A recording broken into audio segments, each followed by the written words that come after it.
Hello everyone, আমাদের গ্রাম বাংলার ঐতিহ্য। এই যে দেখেন, এখানে ধানের চারা দেওয়া হয়েছে।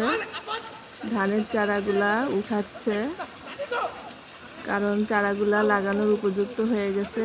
আর এই যে দেখেন, মহিষ দিয়ে মাটিকে নরম করা হচ্ছে ধানের চারা লাগানোর জন্য। খুব সুন্দর দৃশ্য। এরকম দৃশ্য যারা বাইরের দেশে থাকেন তারা হয়তো বাংলার মাটিকে অনেক মিস করেন।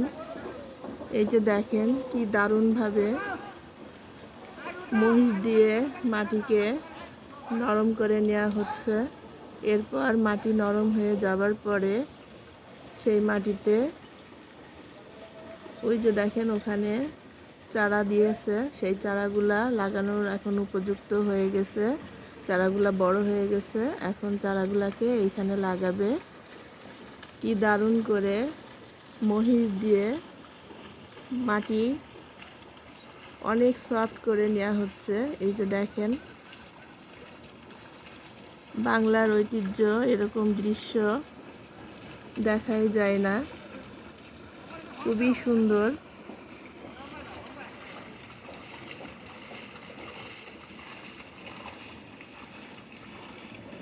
আমি ঘর থেকে ভিডিও করে নিচ্ছি আপনাদের সাথে শেয়ার করার জন্য।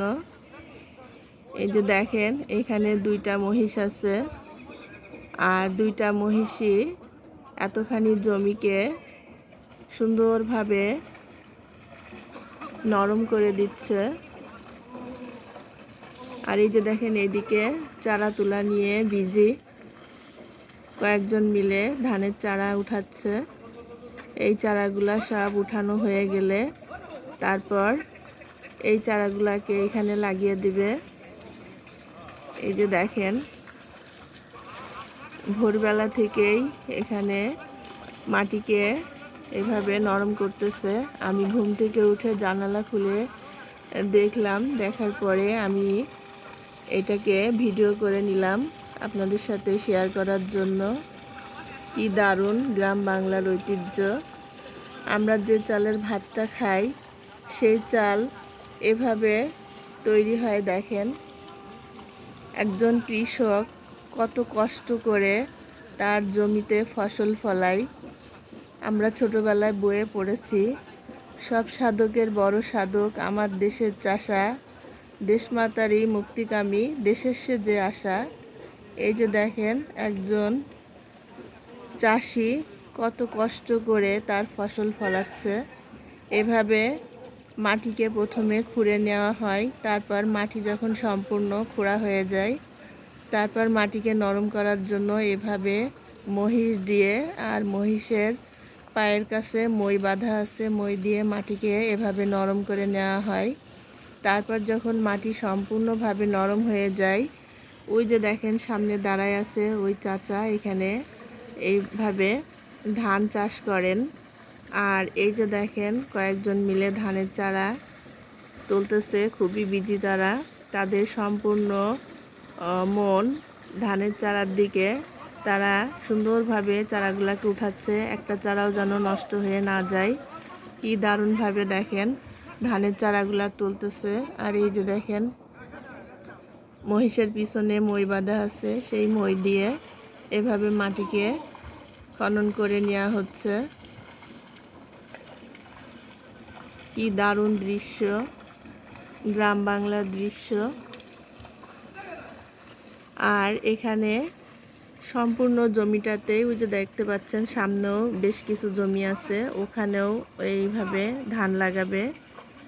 আগে এখানে মাটিটা নরম করে নিচ্ছে, তারপরে ওই যে নেট দিয়ে ঘেরা দেওয়া আছে ধানের চারা, তার ওই পাশে যে জমিটা ওইটাতেও ধান লাগায়, ওই সামনের জমিগুলাতেও ধান লাগায়। এই সম্পূর্ণ ধান এই আমাদের এলাকার এই মানু চাচা এই সামনে দাঁড়ায় আছে, ব্ল্যাক কালারের সোয়েটার, মাথায় মাফলার। ওই মানু চাচা এখানকার আমাদের সবার মানু চাচা, আমরা ওনাকে মানু চাচা বলি। এই যে দেখেন এই মানু চাচা এইখানে এভাবে সুন্দরভাবে ধান লাগাই। প্রথমে এভাবে মাটিটাকে রেডি করে নেওয়ার পরে চারাগুলাকে এখানে রোপণ করা হবে। চারাগুলা এখানে যখন রোপণ করা হয়ে যাবে তারপর চারাগুলা ধীরে ধীরে বড় হবে। বড় হওয়ার পরে চারাগুলাকে এখানে লাগিয়ে দেওয়া হবে। এবার চারাগুলা লাগিয়ে দেওয়ার পরে সেই চারাগুলা থেকে ধান হবে। আর সেই ধান থেকে মাড়াই করে যখন ধানগুলা রেডি হয়ে যাবে তখন ধানগুলাকে সিদ্ধ করা হবে। সিদ্ধ করার পরে সেই ধানগুলাকে মিলে নিয়ে ধানগুলা ভাঙিয়ে নিয়ে আসে সেই ধান থেকে চাল হয়ে যাবে। আর সেই চাল বাজারে রপ্তানি করা হয়। আর সেই চাল আমরা কিনে নিয়ে এসে সেই চালের ভাত খাই। এই যে দেখেন একজন কৃষক, তার কত কষ্টের সাধনার ফল। সে এভাবেই দিনের পরে দিন রোদে পুড়ে বৃষ্টিতে ভিজে অনেক কষ্ট করে এভাবে ফসল ফলায়। আমরা হয়তো জানি না অনেকেই যে কিভাবে ধান চাষ করা হয় আর কিভাবে এই চালটা আসে। তো বন্ধুরা, আমার ভিডিওর মাধ্যমে আমি আপনাদেরকে দেখিয়ে দিলাম যে কত সুন্দরভাবে আমাদের বাংলার প্রাকৃতিক দৃশ্য আর আমাদের বাংলার কৃষকরা এত কষ্ট করে আমাদের সবার জন্য। আমাদের বাংলাদেশ, আমাদের বাংলা ভাষা, আমাদের বাংলার প্রকৃতি অনেক সুন্দর। আর আমাদের বাংলার কৃষকরা অনেক কষ্ট করেন আমাদের সবার জন্য। তো বন্ধুরা, আপনারা দেখলেন কিভাবে একটা জমিতে ধান চাষ করা হয়। খুব সুন্দর দৃশ্য আমি আপনাদের মাঝে তুলে ধরলাম। যারা বিদেশে থাকেন তারা অনেকেই বাংলার মাটিকে মিস করেন, নিজের দেশকে মিস করেন। তো আমার ভিডিওর মাধ্যমে আপনারা বাংলার মাটিকে একটু হলেও ফিল করতে পারবেন, নিজের দেশকে আপনারা একটু হলেও মনে রাখতে পারবেন, মনে করতে পারবেন। সো এত সুন্দর দৃশ্য আপনাদেরকে আমি ঘুম থেকে উঠে সকালবেলায় জানালা খোলার পরে আমি দেখে আপনাদেরকেও আমার ভিডিওর মাধ্যমে দেখার সুযোগ করে দিলাম। ওই যে দেখেন চাচা সামনে দাঁড়িয়ে আছে। আর এই যে দেখেন এই কৃষকগুলা ধানের চারাগুলা খুবই মনোযোগ সহকারে উঠাচ্ছে। এরা এত সুন্দরভাবে চারাগুলাকে উঠায়, একটা চারাও নষ্ট হয় না, একটা চারাও ভেঙে যায় না। খুবই মনোযোগ সহকারে যত্ন করে এই চারাগুলাকে উঠিয়ে এরপর চারাগুলাকে এখানে লাগিয়ে দেবে। আমি সেই ভিডিওটাও আপনাদেরকে দিব। অনেক আগে দিয়েছিলাম চারা লাগানোর, ধানের চারা লাগানোর ভিডিও। আমি আবারও দিব আপনাদেরকে ধানের চারা লাগানোর ভিডিও। তো এই যে দেখেন সম্পূর্ণ জমিটাতেই এই আমাদের এই চাচাটা ধান লাগায়। এই যে দেখেন কি দারুণভাবে চারাগুলাকে যত্ন সহকারে উঠানো হচ্ছে। আর এই যে দেখেন মহিষগুলা খুবই মনোযোগ সহকারে তাদের কাজগুলা করতেছে। দেখেন পশুরাও কাজ করে, পশুরাও কাজ করতে জানে, পশুরাও পরিশ্রম করতে জানে।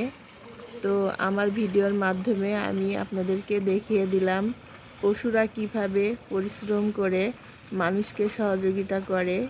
এই যে দেখতে পাচ্ছেন আপনারা কি দারুণভাবে এত সুন্দর করে মাটিকে নরম করে দিচ্ছে।